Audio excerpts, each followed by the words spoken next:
Good evening, everybody. I'm Kathleen from Make the Change, and I apologise for being a little bit late on Let's Talk tonight. I had a very busy day. We've had a lovely outing to the Chateau de Versailles, which meant lots of pictures and hence low battery life. So I've had to wait until the battery has got to about, on my phone, has got to about 50% so I can give you a call. So anyway, that sort of links in quite nicely with your challenge, doesn't it? You know, because some people would have got very anxious about not being able to make the designated time on time. And so we all have challenges in life, don't we? And they're all going to be different for everybody because we're all at different stages of our life. And, you know, the challenges are going to be small and they're going to be big depending on where you are at in your life at the moment. So, you know, for me, for example, you know, just coming out to Paris, you know, my husband's already out here working, and so it's actually the first time I've had to get a plane on my own, which for some people in their mid-50s would be a bit very surprised about that. But I've been looking, I've always had, you know, somebody by my side to do that. And so, yes, I was a little bit anxious about it, but you know what, I thought I've got a tongue in my head. You know, I'm going to a country where I'm lucky that people will be able to understand me. I've got a little bit of French, even though it is decidedly dodgy, but it would be enough to get me by. But for some people that would be just a huge challenge for them. And also it depends on what sort of a challenge it is, whether it's a physical challenge or whether it is an emotional challenge, because they are very different things. And you know, before I came to Paris, I was up taking my parents to Edinburgh, so my mum and Joan up to Edinburgh to see their grandson, and I knew it was going to be a physical challenge because of, you know, my mum and Joan's health issues, but I didn't actually realise the emotional challenge that was going to give me as well. And so actually, you know, by the time I got home, well, even before I got home, you know, we had to stop. I had to send my parents off to find some toilets so I could just have a little 10 minutes of shut-eye so that I could get us home on the rest of the journey. So challenges are different for everybody, but it's also recognising, you know, what it is that you want to challenge yourself on, and it's also not comparing yourself to other people because everybody is at different levels of challenge of where they are in their life, and so that is going to have a huge implication as well. So what is stopping you with your challenge? Is it something physical or is it something emotional? Because, you know, for some people just getting a flight, for example, is going to be a huge undertaking for them, not knowing what is going to meet them, for example. And every step of the way can be, you know, a huge step. So it depends what it is and how much it is going to implicate, you know, and mean something in your life. So for example, you know, me with going on a roller coaster, that is a huge challenge for me. And if my children are listening, they will know that challenge. But that isn't going to make a huge difference to my life. And so I can avoid it. I know some people say you shouldn't avoid it and I should be making that challenge. But then on the other end of the scale, I took the challenge on of picking spiders up because that is going to be a more of an everyday occurrence, where other people would say, well, I'll just get somebody else to do that for me. And that's okay if you've got somebody around you to be able to do that for you. But it's about whether you want to take that challenge on. And how much, what is the end result of that challenge? What is it going to give you at the end of that challenge?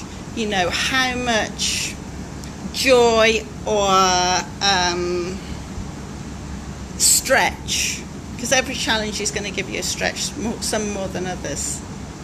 So it's about thinking about that stretch. But what you've also got to remember is you can't always stretch yourself too much, because that is when the anxiety and the stress is really going to have a huge implication. So it's mixing the little challenges with the big challenges so that you're not overreaching yourself emotionally and physically too much. Because at the end of the day, we've got lots of years ahead of us, hopefully, and it's about making the most of life. But the challenges are there if we choose to take them on. That's really, really important. It's about if you choose to take them on, they are there to build your skills. They're there to help you find out more about yourself. They are there to stretch you. They are there, if you want them, to know more about yourself and see how far you can develop and take yourself to be an improved version of yourself that you are already. So, first of all, what one thing are you avoiding that is going to challenge you? There might be several. If you can think of more things, then that's okay. But I think, most of us have one thing that we are trying to avoid. And then two, how much do you want to meet that challenge? What effect, or what benefits rather, is it going to give you when you have reached that challenge? Or it might be that you don't actually reach that challenge because something gets in the way, something interferes, okay?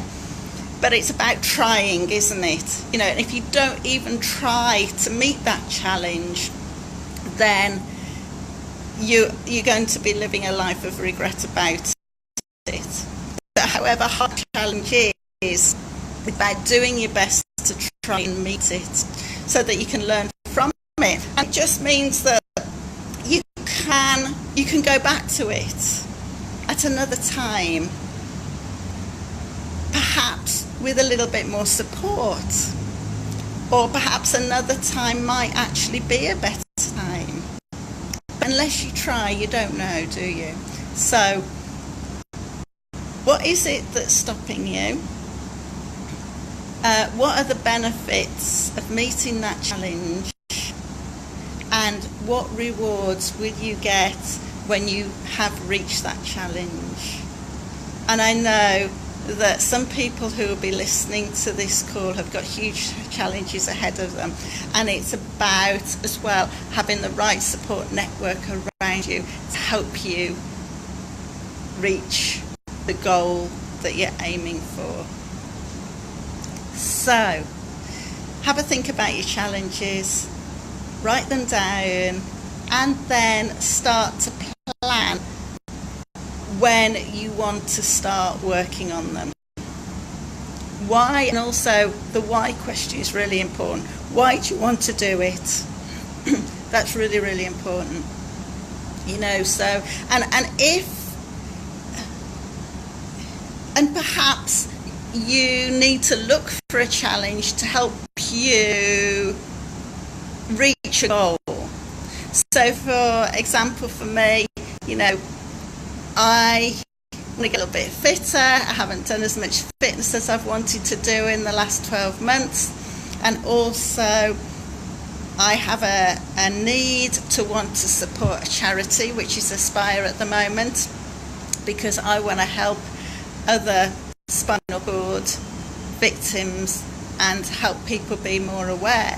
So that is not